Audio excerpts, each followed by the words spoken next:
Bismillahirrahmanirrahim.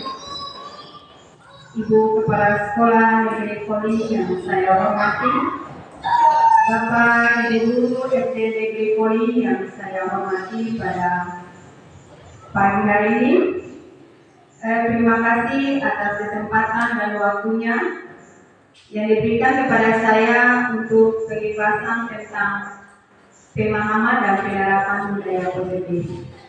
Assalamualaikum warahmatullahi wabarakatuh.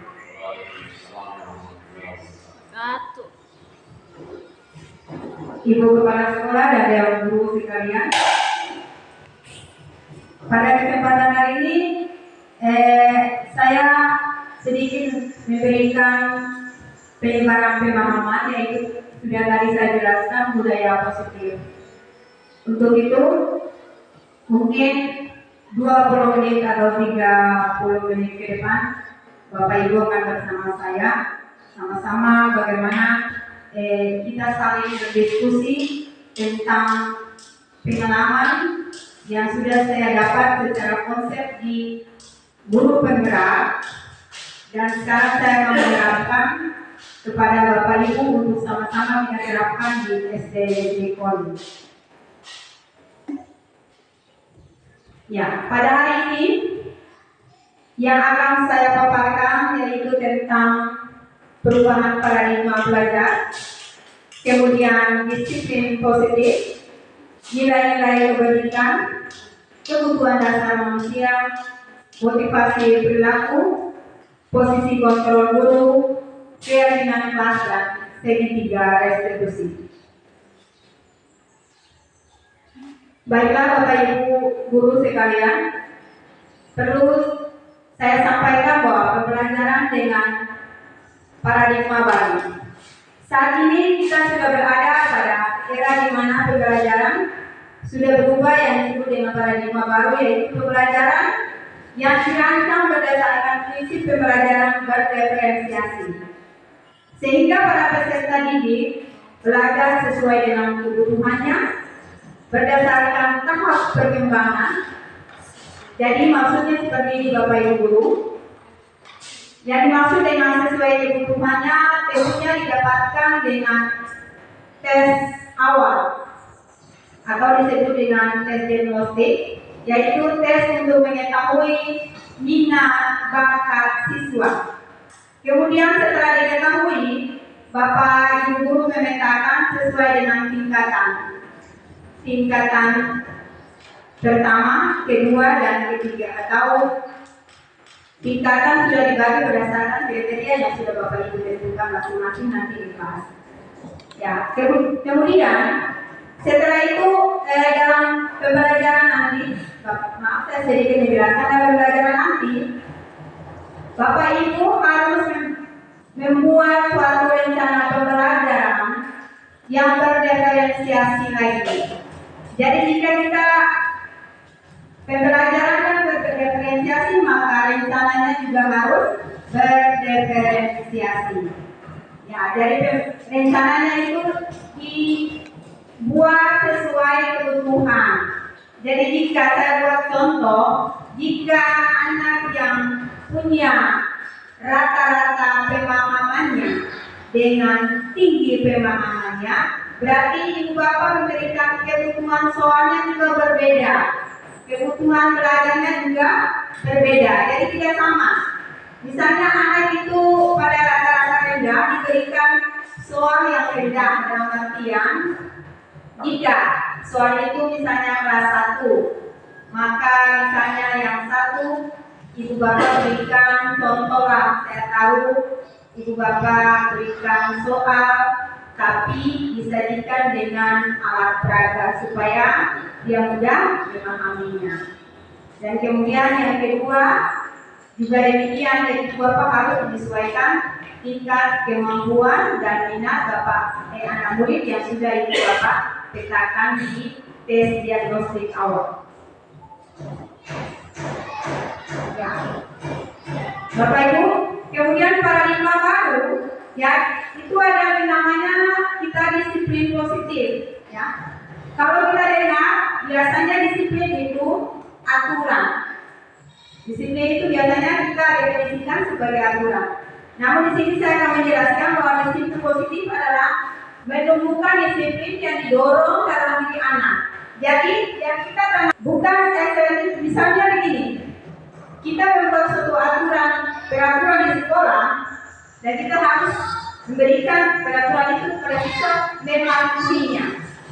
Itu bukan seperti itu Bapak Ibu, tapi bagaimana kita memberikan motivasi kepada anak sehingga dia mematuhi aturan itu dari dirinya sendiri, bukan karena diperintahkan oleh guru atau diperintahkan oleh kepala sekolah.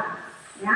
Jadi sebagai pendidik, tujuan kita adalah menciptakan peserta didik yang memiliki disiplin diri dan perilaku mengacu kepada nilai-nilai kebajikan yang universal dan memiliki motivasi intensif untuk perubahan perilaku yang lebih baik lagi. Ya, nilai-nilai kebajikan. Ya, nilai-nilai kebajikan yang kita terapkan tentunya berdasar pada profil pelajar Pancasila, yaitu beriman bertakwa kepada Tuhan Yang Maha Esa, kemudian berakhlak mulia, mandiri, bergotong royong, kebijakan global, dan bernalar kritis, dan terakhir adalah kreatif.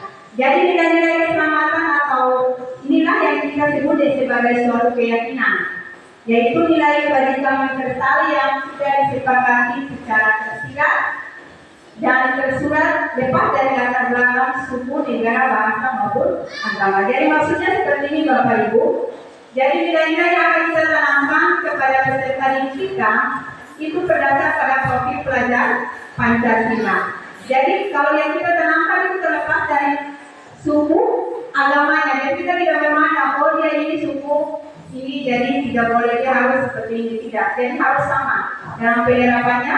Kita sebagai pendidik harus memberikan penerapan nilai kebajikan itu yang sama kepada siswa.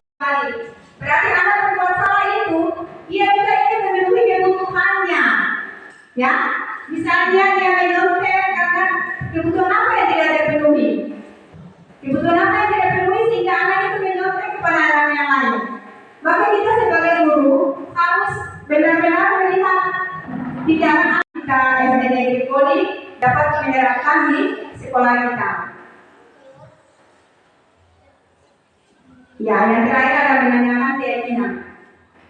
Jadi ketika kita sudah membuat keyakinan kelas tadi saya sudah sampaikan bahwa keyakinan kelas dibuat atas persetujuan dari murid dan guru yang di dalamnya terdapat nilai-nilai kebajikan, ya. Terdapatnya nilai-nilai kebajikan yang ditaati oleh siswa. Nah, dari keyakinan tadi beri pertanyaan bermakna kepada murid atau anak untuk memunculkan motivasi secara intrinsik.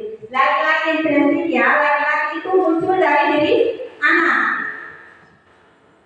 Jadi sehingga ya mampu mengaitkan keyakinan dengan tindakan yang salah. Saya contohkan jika ada terlambat sekolah, maka validasi tindakan yang salah untuk menanyakan keyakinan kelas ya, itu kita tanyakan, kira-kira kamu terlambat ke sekolah itu sudah melanggar atau sudah melewati keyakinan kelas yang mana?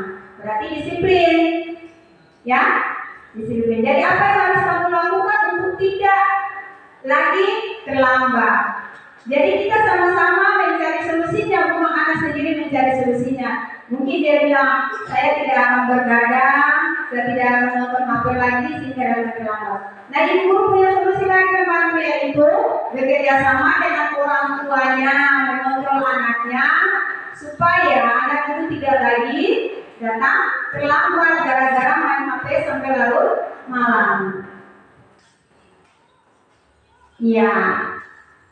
Terima kasih. Salam guru bergerak, bergerak dan menggerakkan.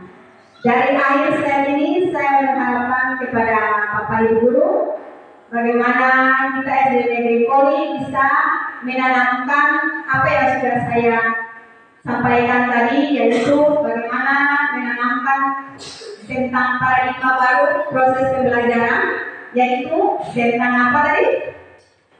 Pembelajaran berdiferensiasi. Kemudian disiplin.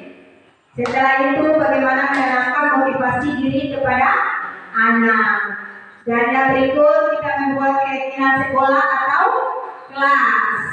Dan yang terakhir adalah kita buat suatu pemecahan masalah dengan menggunakan segitiga restitusi. Ya. Akhirul kalam, saya ucapkan terima kasih kepada Ibu Kepala Sekolah, Bapak Ibu Dewan Guru sekalian. Assalamualaikum warahmatullahi wabarakatuh. Waalaikumsalam.